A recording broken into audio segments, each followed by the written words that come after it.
Okay.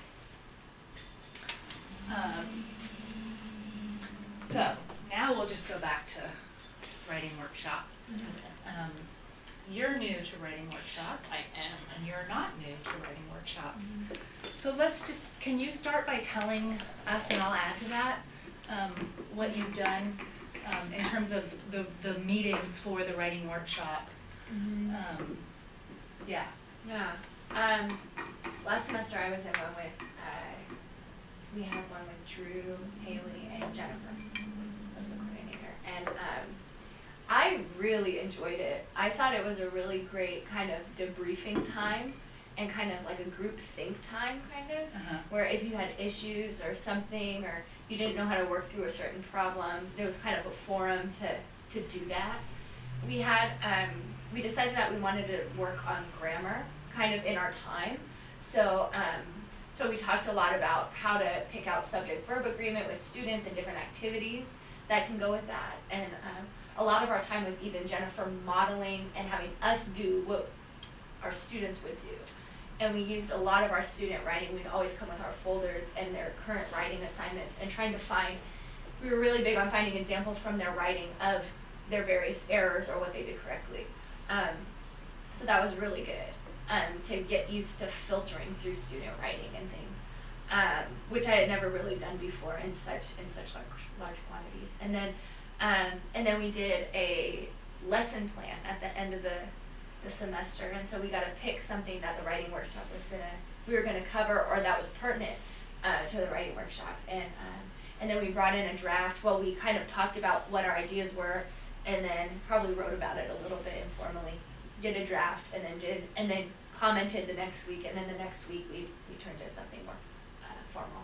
And then Jennifer got back to us with all this wonderful feedback. It was the most feedback I've ever gotten on a writing assignment since I've been in, college. I felt like it was so thorough, so it was so wonderful to have such a large amount of feedback on something like that. And anyway, so it was a really enjoyable time. I liked it a lot.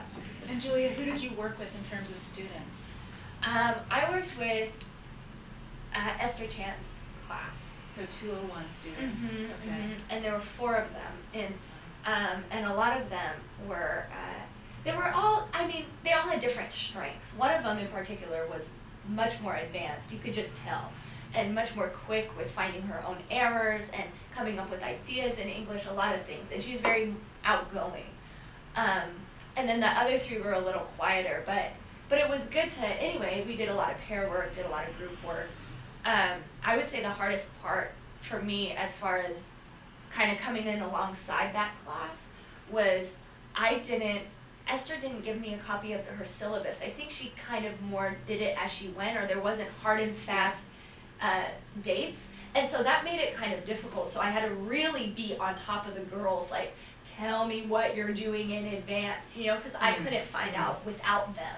And so a couple times I felt kind of 2 steps behind them, or just I had to kind of manipulate what I did that day because, okay, it's due in 3 days, so who cares about structure? Like, I guess we're going to do subject and verbs and finding grammar errors instead, So that was a little bit challenging. I felt like I could have done more prep, and I could have understood their tasks better had I had a syllabus or something where I could have communicated with Esther a little bit more regularly, because I would know in advance what she was doing. So that was a little bit challenging, but they were really sweet, really nice girls. I really liked them.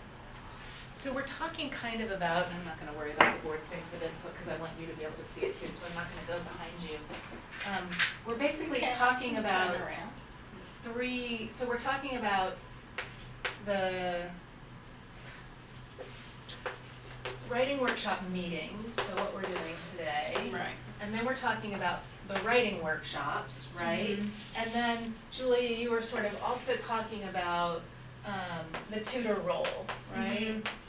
So the meetings, the actual tutoring sessions, the actual... Right. And the tutor role.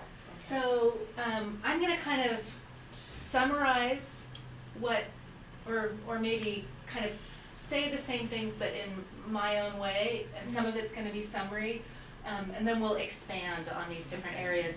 And some of it you're already going to know, the technical stuff, but Carol doesn't know, so we'll just go over it here. Yeah, I don't even know how the sessions work or. Right, right. So how- basically how these two fit together is that the meetings are really just a support for what you're doing in the workshops. So it's different from AU in that even though AU we tailor to what you guys are doing, but here it's really completely tailored to what you're doing. So as Julia described, you know, it's going to be about which groups you get and what those students need. Now, will we get groups from the same class or not necessarily? Very unlikely that they would be from the same class. Or from the same course? So Let the me- possibility, actually, so let's do this. Students. So the possibilities for courses will be 202, 105. Jennifer didn't say this, so it might not be a possibility, but Drew had a GWAR group, right? And So we social sometimes good. put GWAR groups here as well.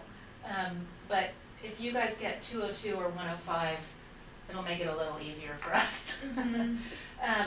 So what are these courses? Do you remember? No. Do you remember? I think I feel like the 202, the 200 levels are for a lot of them are non-native English speakers or international students. Oh, that's the. And it's like a So it's the CMS track. Right. I mean, knew it was CMS. I shouldn't have said I don't know. And this is the comp track, Okay. right? But they are Yeah. equivalent level courses. Mhm. So we're talking about freshmen. Mhm. And this semester, you would be working with the students who So Did a semester second already. semester This of is their that, exactly, yeah. right? exactly, with the same teacher. So Mhm. they're going to know the class. They're going to know how the class works. They're going to probably know whether they, you know, like or don't like And how the did they teacher do in the the first class. semester? You'll find out how they did in the first semester. Mhm. Okay. And that's Now- now we you're got it. getting the Yeah, lay yeah. of Now the it's land. all coming back to me. Right. So, a B minus even, a C plus, a C minus, and 202, you got to worry about those people because they're being graded, you know, fairly B minus generously. and down. Yeah, I would. Okay. With 105, they're probably being graded a little harder. However, there are some teachers who use contract grading. And some teachers, like I had a writing workshop with 105 students, and they were getting A's on everything. And I would not have been giving them A's, and that was very hard for me because they weren't motivated because they were getting A's. But then I had 3 people, and that had 2 friends, and one of the friends was constantly translating for the other person. I mean, it was confusing, but we won't go into that. So in the CMS program 202, they're all non-native speakers of English, Right. and they're all freshmen. Some of them, as Julia said, are international International students, students, right. and some of them are immigrant students, right? And so that's another thing that you probably want to find out, you know, am I looking more at Gen 1.5, or am I looking more at really like International. non-native yeah, been here for a speakers? year and- Yeah, or even if you have sheltered high school students with Cantonese as their native language, they could seem more like international students in terms of their fluency, Mhm. but they might not have the background in grammar and that kind of stuff. Right, So so they're they this don't have the international. bridge, Yeah. right? Yeah. So Yeah. those are the possibilities for this. Okay. For comp, you have this possibility, all of these things. Could be an international student. Could they would just Could have be an immigrant. tested into. Or chose it, Okay. right? Because there is no compulsory track. Okay. You choose. So an international student with very little English could choose comp. If that's what they choose, that's what they choose. Now, at some point, that might work better or worse for them, but it's a possibility. So in addition to that, you'll have native speakers, right? So we have this kind of long continuum of what it means to be in either bilingual, class. fluent, right? Mhm. Native speakers can also have grammar issues, right? Mhm. So again, depending on what groups, who the students are, we'll get into the specific stuff. And Julia said really nicely how it's really does come out of the student writing. So you'll be bringing the student writing in, we'll be looking at it, we'll be figuring out, what to do. Just an aside. Yeah. Remind me what 214 is. I have a group today, and they're 214. Oh, so 214. Is that the grammar? It would, no, that's Okay. 212. 212 is grammar. Mm. Okay. So it would go on from here to 114, 209, and then 214, 310. Now, these folks, that's a good thing though to remember, the 202 students will very likely be taking English 212, which is the sort of advanced grammar for writing. So the 201 students would have taken 208. So actually that would be another good question to ask if you have a 202 group, is to ask them, how did you do in 208? Okay. Because these are the two grammar classes in the CMS program. 208 gets paired with 201, and 212 gets paired with 202. I think I know who those 214 students are. Yeah, I think you gave me. Yeah, they're friends. Yeah. And they're both non-native speakers. Yeah. Okay. Let's see. You are paid for the meetings, so you should put this hour on your Yeah, I remember. pay And voucher. it's every week, right? We meet every week. Okay. So weekly, in terms of your hours, you're going to have, so I'm not going to write down your tutoring hours because you already know that. But in addition to that, you're going to have 1 hour of meeting and you're going to have 1 hour of prep time that's paid. And we will talk about this, but you're probably going to get another half hour for homework that I ask you to do for Okay. this. The prep time we don't put on yet because we're not. Because you're not doing it yet. Yeah. But once your group starts, Okay. put the prep time on, okay? And so that also means you want to use that prep time, right? Yeah, absolutely. Unfortunately, you might find that you fall into the trap of all teachers that you're putting in more than an hour's worth of prep time. But yeah, so those are so that's part of it that you are probably not familiar with. I was doing prep time for weekly students last semester, so. You're not familiar with being paid for it, at least Yeah, some of it, right? What about the writing workshops? What do you see as the goal for the writing workshops for the students? So they meet twice a week with a tutor and they get a unit of credit. And Julia, maybe you can talk about that, but Carol, you can also think about, just speculate, what is the purpose? Well, I think it would depend on, I'm just, because I'm in curriculum development. Yeah, no, feel free. Needs analysis, what do they need? I mean, what do the students need? So much more tailored than in the classroom. And how long is each session? 2 hours? It's the same as a tutoring session. It's an hour? Yeah. Okay. 50 minutes. 2 times a week. 2 times a week for 50 minutes. Okay, I was thinking it was longer because they said to block out 2 hours. Yeah, I think that's if you would get 2 groups. Oh, okay. Or so they have a little room like, well, we can match these students with Carol at this hour or at this hour. Oh, okay. Yeah. Okay. So a needs analysis of the students to find out what they need and what are some things that they would need potentially. Well, just, in general, help with maybe writing, organization, the typical Let's review those. Organization, topic or thesis sentences, how to write a paragraph. Well, and what about paragraphs specifically can be hard? Focus. Right. development, like where do you put I know what's going on. development, with examples, Right, text, and it's all like, of what's that. one paragraph, what's the next paragraph, Yeah, when do you yeah, start a new paragraph? paragraphing. Yeah, What else? conclusions, I've had a lot of people even this week already, a WAR class, this was interesting. WAR class with two, students taking Chinese poetry, they didn't know how to write a conclusion. Yeah. Like, what do I do? I was Yeah. like, oh, okay. Which shows that, I mean, these are things that we work on in our own writing too, right? So it's again, it's like a continuum. What are some other And writing also then, skills? well, grammar Okay, so let's make a separate category for that. and reading. I mean, it's kind of like three Yeah.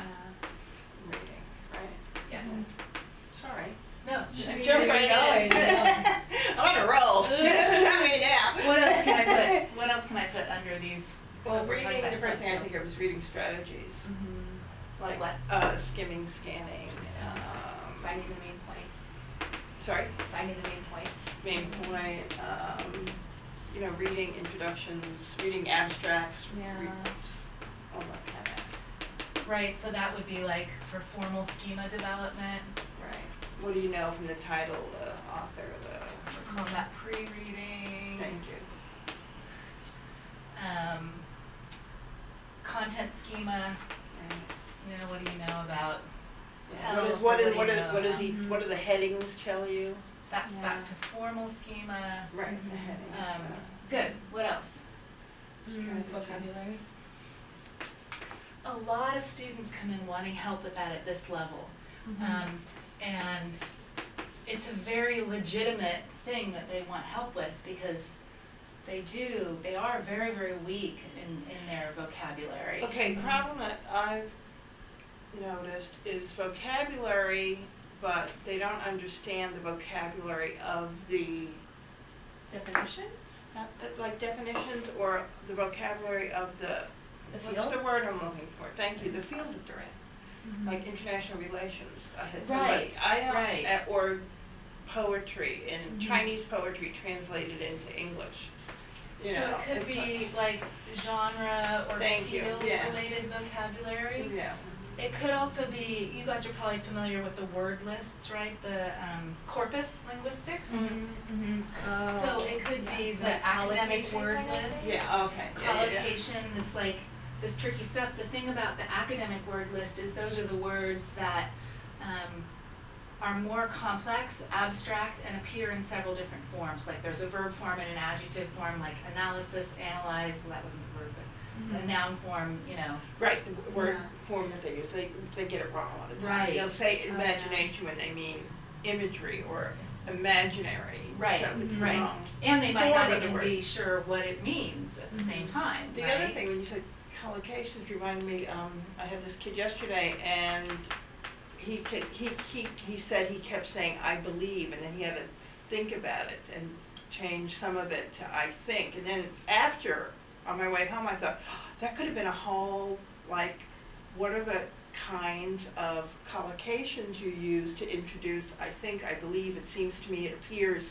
I mean, you can go on, and they would just kind of develop a list to draw from. Yeah. Right, like I believe something, I think something. It seems to me. It seems to me It- that. It appears from the Right. text that the Right. author seems Right. to imply that. I mean, there's just, Well, you can just take a list of them and always have them. Yeah. and this goes back to this, right? So I'm going to call that synthesizing text, which includes how to introduce it, which is something that students often just don't even have the language for, right?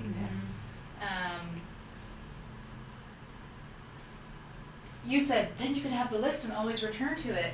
And it made me think, 202, 105 students, are they going to be eager to carry the list around, we're generalizing here, No. and return to it? Yeah, but if they put it on their computer or their, they might have it. So motivation can sometimes be an Motivation. issue with these students. And So also we were talking about when they were getting A's, who cares? maturity, right? And these are connected to each other. Where did I see this? I saw something really that I thought was really interesting about motivation oh, I know, I was hearing Daniel Pink on the radio. Do you know him, who wrote this book? He writes about business, like psychology, but he was saying that motivation is an internal thing, so it can't come from the outside. So you need to find ways to motivate people from their own inside. And he gave the example of his daughter and cleaning her room. And he asked her, on a scale of 1 to 10, how motivated are you to clean your room? And he said he's done this with a bunch of people, and what he's found is that they never say 0.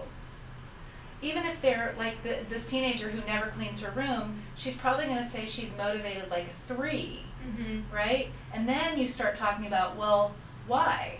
Why are you a 3? You know, where does that little motivation come from?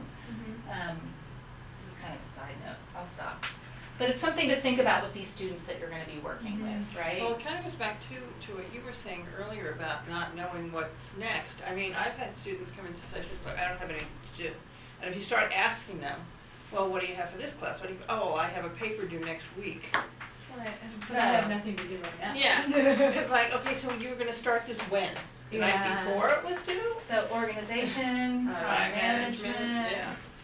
My favorite teenager tip that Deborah gave me when I started teaching 201, 202 back in the day was never get mad at a teenager externally, because they do not respond well to that.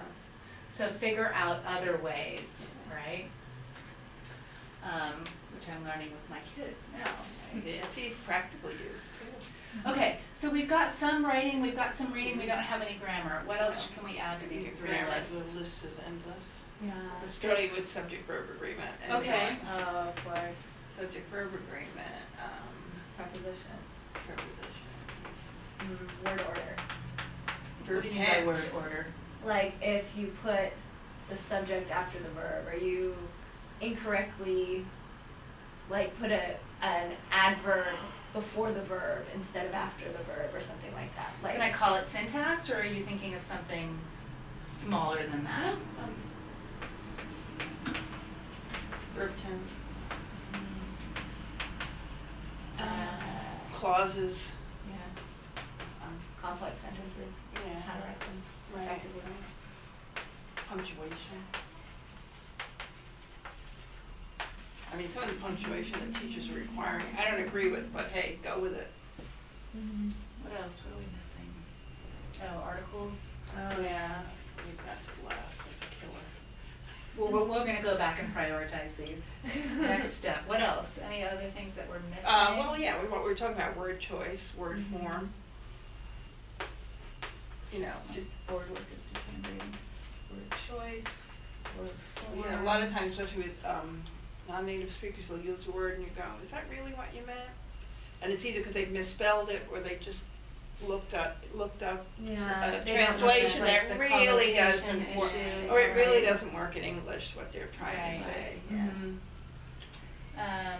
For punctuation, we're usually talking about throwing together sentences and fragments.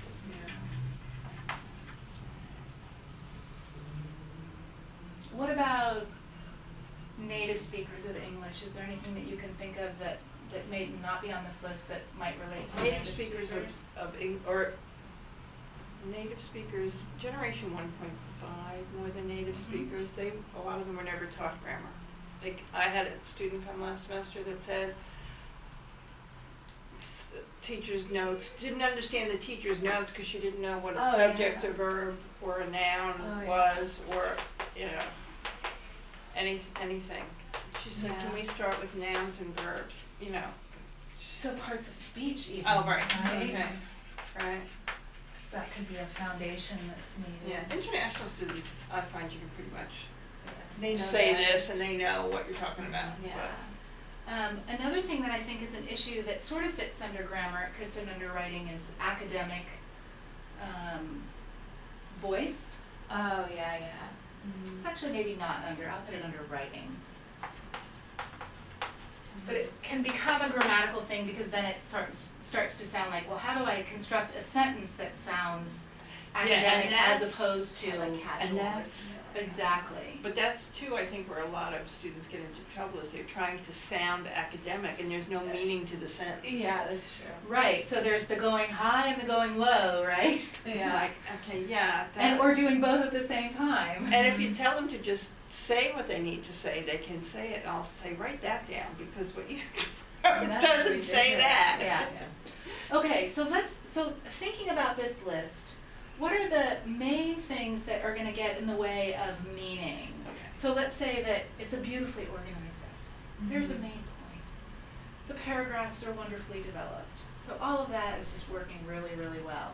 But there are grammar issues. Which are the ones that are going to tend to get in the way of you understanding the writing? Well, oddly enough, I think what would get in the way of understanding is maybe word choice. Mhm. If they're using the wrong Yeah. word, Yeah. you're kind of like, Especially if it's a keyword that they use over and over again. What are you What talking else? about? I think verb tense a lot of times. Absolutely. yeah, is it Right, so like, wait, Are you especially gonna if go there's a lot tomorrow of or switching, yesterday or- Yeah. Yeah. Yeah. Oh, I know. One thing we don't have down there. Hmm.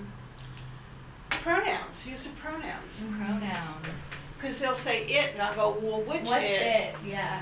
And What- that's a problem for all of us again, What right? it? Or you yeah. know, it's so far down here, Yeah. and you go, well, what it are you talking Yeah, about? good. There's 3 it's above it. Yeah, pronouns. Okay. Run-on sentences and fragments. I would argue that these do not get in the way of Okay. meaning because it's just a punctuation thing. I would say, in terms of sentence stuff, syntax Syntax. can really get in the way, and that could be related to clauses, complex sentences. Okay. You know, like if Yeah, the sentence okay. is just convoluted, when they talk in comp about sentences, they often talk about sentence focus. Are you guys Mhm. familiar with that? I've heard of it. Yeah. Okay. We can talk about that if it comes up. It's basically, it's about what is the subject and what is the verb? And is the subject connected to the verb logically the way that it should be? Right? So we'll see. CMS students don't tend to have this issue in the same way, and we'll see whether it's an issue for the students that you're going to have. So these are more local errors, right? Subject verb agreement, prepositions, word form, although that could get, Yeah, that- maybe. This is a local error. Articles are a local error. You don't need to That's know more the fun. part. You don't need to know to write, right? Yeah. Right. So, hi, come on in. We're just having a meeting. I always would lose track of time in this room, but we actually have a lot of time still, don't we? Yeah, I have That's 25 great. till. Is that right? Yeah. I think that's So, back to what kind of got us on this whole thing, the needs analysis, is that if you were in charge, you'd be focusing on the things that impede meaning, right? But you're not in charge because you're still a bridge person, right? Not quite as much as when you're doing individual tutoring. Because they're getting a unit, they're coming twice a week. You're not going to come in and say, today we're doing this, but it's not something they need. But if they have a variety of needs, and some of them are being addressed in class, or let's say 202 or 105, and some of them are being addressed in a grammar class, then you could do something, a third thing, right? So you do have some room. But you want it all to emerge from needs analysis. So I think the mistake that tutors sometimes make for doing the writing workshops is, yay, now I'm teaching a grammar class for the first time, right? And they come in with super prepared grammar lessons and teach those. And that's probably not going to work. That's not to say that you're not going to want to learn how to teach these, and perhaps once you do the needs analysis, figure out a lesson for clauses, right, based on the student writing. Making me think of one thing that Chris had 201 students last semester, and they were having a really hard time with joining words, and particularly subordinators like because, while, that they didn't understand the meaning of those words. So when they were using them, it would make the sentence not work because the logic was wrong, right? So that's kind of an interesting problem. I think that is related to academic vocabulary, right? Because you would never use the word while when you're speaking. I mean, you would maybe, but you know what I mean? It's kind of a higher level word to show this relationship. Okay, so in terms of what we do in the meetings, like Julia said, is you guys might analyze your student writing and find that verb tense is a problem, and then I might assign to you for homework, okay, you know, using the student writing that you have, go home and figure out a mini lesson to teach verb tense. And then you would come back in and you would practice it. Or if you'd already done it with your students, you would talk about what went well and what didn't go well. Right? So it really kind of emerges out of that. Now, sometimes the tricky, I mean, not sometimes, always, the tricky thing is, how do you do all of those things, right? Were you feeling that, like, that kind of pull of all the things that the students needed? Yeah, because I mean, you want to help them as much as you can, and you know that there's errors, and you know you won't fix all of them, you know, and so I kind of had to just reconcile myself that I can't fix everything, you know. But actually, I thought we were going to be much more grammar focused than we were. Yeah. Because you know, what's the point of fixing your grammar errors if you're not properly answering the prompts? Right. You know, Right. or if your ideas aren't well developed. And so I feel like,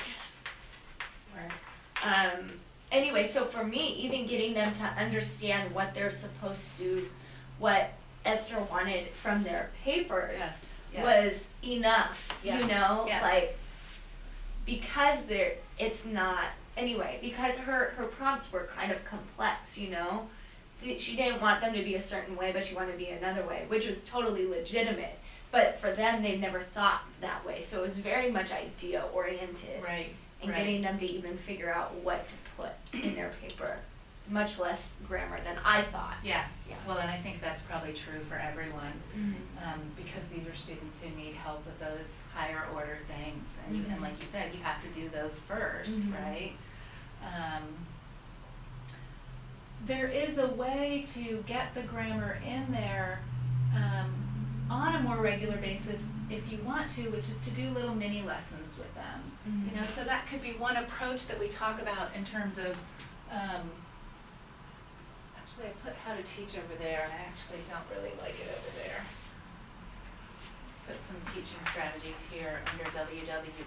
So, mini lessons is one approach. Like, you see these things, so you start building, right? You could have a 5-minute mini lesson about parts of speech, and that could be something that you could prepare at home. Again, using student writing or using writing that the students do together. So group writing is another great thing to do in the actual session.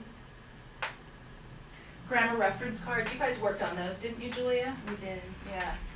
I did less with that. I'm not as good at that because I'm not as neat and precise as Jennifer.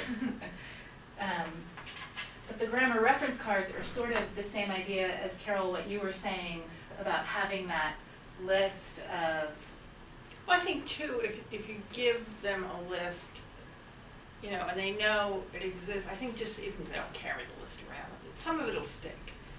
You know, and maybe 4 of the 7 things you came up with, they'll be able to use or whatever. Right, and there is a place for memorization, right? You have to, in order to fix some of these errors, you have to learn what the rules are. And you can certainly refer to your card, but ideally, at some point, you would stop referring to your card and you would be able to go through it in your mind and know what the rule is that you're referring to. So I have a question. I brought one with me, but I was looking for grammar books in there last week, and I didn't see any. They might be, some of them might be in the office. I mean, there's the big Celsa Mercida book, right? I think we have that, the big grammar book. A great book to go to because it has exercises and stuff is the one that Deborah wrote with Pat Porter. Did you guys use that as a reference? We looked at it a little bit. The rewrite edit. It's called Read, Write, Edit, and I'll Yeah, I was find looking out. for something in that last week and I couldn't find it. I brought my own Hmm. grammar book, not the textbook, but one with that I've come across over the years with exercises and stuff in it. I could just photocopy Hmm. and use because it was a that and which thing with these guys Hmm. that I told them I would. Find something for them. Anyway, Yeah. just an aside. Well, no, but that's a good point about resources, right? So you're going to go to books, you're going to go to the file cabinet. We have a special I've got a file cabinet. We have resources for the writing workshop, and I'm going to find out where they are now because they get moved around, but specifically grammar-related resources. I think for the most part, you want to use resources, though, to learn and understand something yourself so that you can then develop a contextualized activity for the students, right? So you might figure out, okay, what would be a prompt that would help the students produce writing in the present tense, right? You know, what do you love to do on Valentine's Day, right? And then they would produce that writing, and from there, you could help them figure out what the rule is. And again, we'll do that here. We'll talk about that here, and we'll figure out how to do it.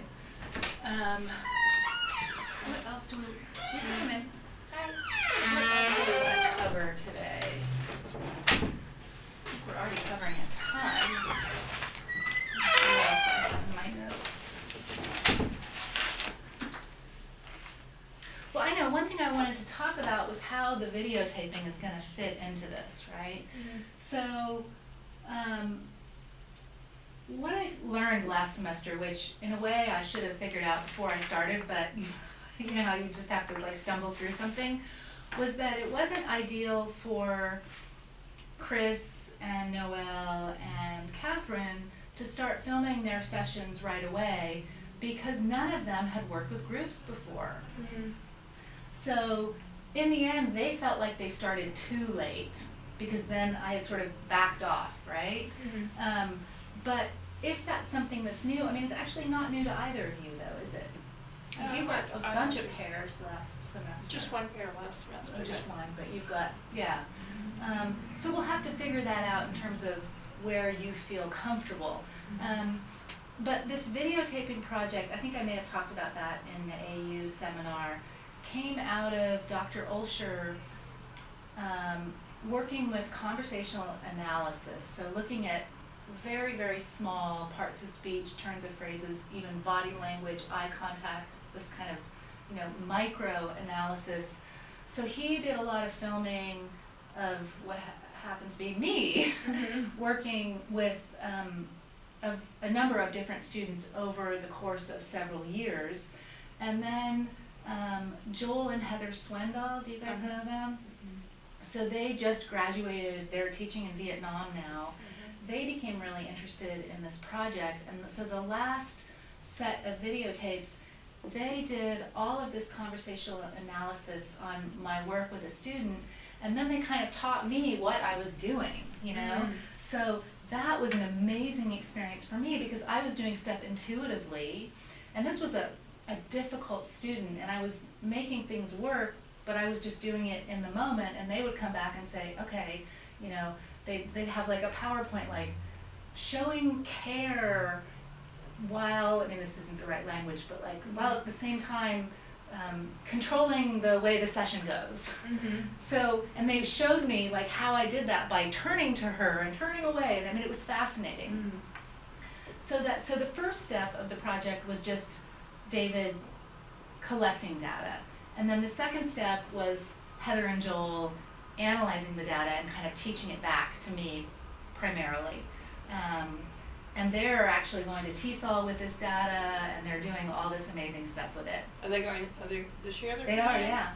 Are you I knew going? they were going now. No. Just from, just from being in touch with them on the website. Yeah. I knew they were going, Yeah. but I didn't know they were going to present. Are you going? No. Where is it this year? I'm not Dallas. going. I only go when it's I went to New Orleans because I'd never been to New Orleans, so it was a good opportunity to go. It's like, I've been to Dallas. I don't want to go to Dallas. I only go if they're going to help me pay for it, which Yeah, it's they don't expensive. anymore. I know, it's really expensive. So the third part, we're looking at this kind of, we don't really have a name for it yet, but this collaborative and multi-level and multi-purpose approach to using videos basically to learn, right? So the third part of it is what we're developing here in terms of using the video to learn to teach better, right? So self-analysis.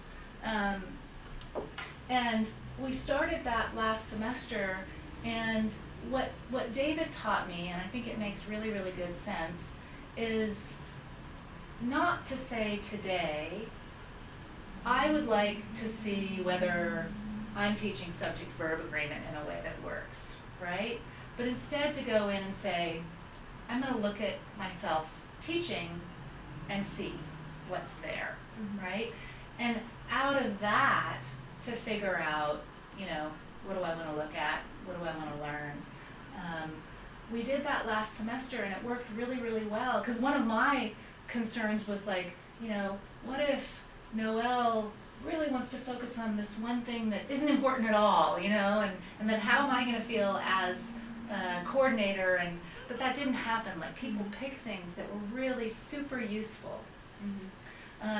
So it's going to be very, very open in that way. You're going to film a session, and this is in no way evaluative, okay? You're going to film a session. What I'm trying to organize, and this is what I was trying to rope you into, but it didn't work, is to get someone at the front desk to upload the session that you filmed onto YouTube. We have a YouTube channel. It's a private channel, so no one can view it but us. And then you're going to watch the YouTube video of yourself teaching, right? Which is an interesting thing to do, which I had to learn how to desensitize myself. You're probably good at that already, right? Yeah, I mean, initially it's like, oh my God, and then it's just like, Yeah, I was like, oh, is that how my butt looks in that dress? I'm not wearing that again to I know. It's like you have to watch it once that way, and then you can go back and watch it. Exactly. Yeah. So you'll kind of get over that part of it.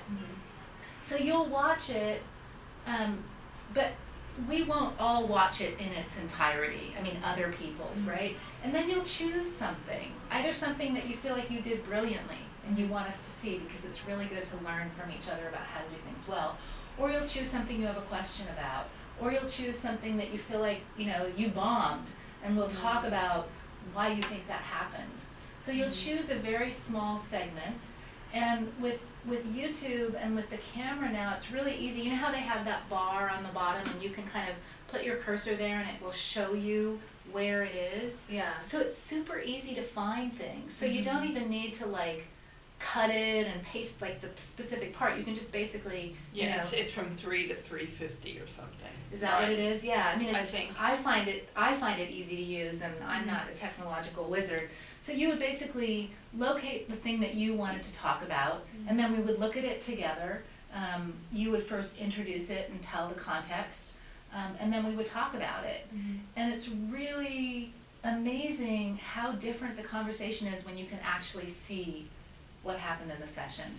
Right, when you're not just trying to remember what you think you did. Exactly. Well, I think I did that. Because sometimes it comes down to if you had put this over here on the board and that over there, you would have solved your problem, if right? If you had used the board, which right. Maybe you could have used it this way instead of just using paper or pen. Yeah, so there's going to be, and then the next step, so it's sort of like a 3-level process in terms of your analysis. The first step is you watch it and think about what you want to focus on. You talk about it here and we discuss it. And then you see, what happens next.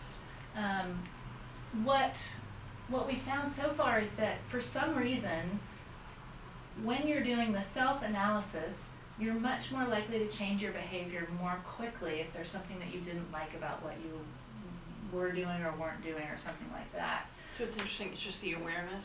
Yeah, so that's something that we're gonna see whether that happens. Do you remember Kylie's project last semester when she was audio taping herself? Right. And she actually had the exact same experience. She was starting to change just by listening to the audio tapes, right? She did it for her LIC project. So that's something that we're going to kind of look at, like how useful is this basically, and how useful is it compared to being observed by one of the coordinators, or whatever else, you know, what other ways that you learn taking classes, you know, this meeting, blah, blah, blah, right? So that's sort of the way that the camera is going to figure into this. I don't expect it to be glitch-free, just because we have this piece of technology involved, and hopefully we'll have the front desk involved. I'm going to be doing this with my bi-weekly workshop meeting as well, and Debbie Miller probably will be too. So we're going to have to figure out, like, are we going to need to have a sign up for the camera? And I'll show you guys next week where I keep it in the office, and I'll show you where the key is, and then you'll be able to get it out yourself. But you know what? If you video a whole session and then realize you didn't push play, it doesn't matter. You know, so it's really just like this thing. And you said we meet in here when we're going to videotape. Yeah. And David Olsher has been really adamant, which is fantastic, because that's how we do things, to not let this project change how you do things or how we do things. So, you know, the LAC does things like from the bottom up, right? What do the students need? And then, so this is kind of, should just integrate into that. So if it's going to affect you in a negative way and make you know, then we're not going to have you use it. Do we need to get permission from the students? Yes. Do they need to sign yes. off? And I have that. Okay. And I think what I want you to do for homework is to just for you guys to sign off. Okay? So that brings up an important thing, which is that right now this is not, we're not going to approach this at the level of human subjects signing off, because that requires more explanation, coming back, etc. So we're going to do like the students are going to, and you are going to check the boxes that you feel comfortable with here.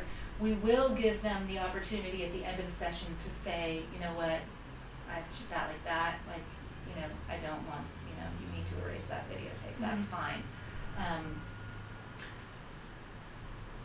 We might in the future come back to them and say, are you comfortable having this used at TESOL? So when David Olsher videotaped me, it was at the human subjects level. So, you know, he did that. I mean, I also have a certification or something, like I've been through the mini course of how to do it. Oh, like with legal or whatever. Well, I did it online, but it gives you the history, like it talks about the Tuskegee syphilis experiment and the Nuremberg trials, which is where this comes from, right? So it's actually very interesting. I don't know, did either of you read the Henrietta Lacks book? No, I haven't yet. So that comes up there. It's like medical ethics, and so it's an important thing to I'm just gonna be careful about time. Time. Okay. Because I need to pay before my 11 o'clock. Yeah. And you can help me with that in the future, because this time goes by really, really quickly. But I think we covered a huge amount today. I wish I could get a picture. Because I didn't take that good notes. It'd probably have to be in 2 sections, yeah? Just a...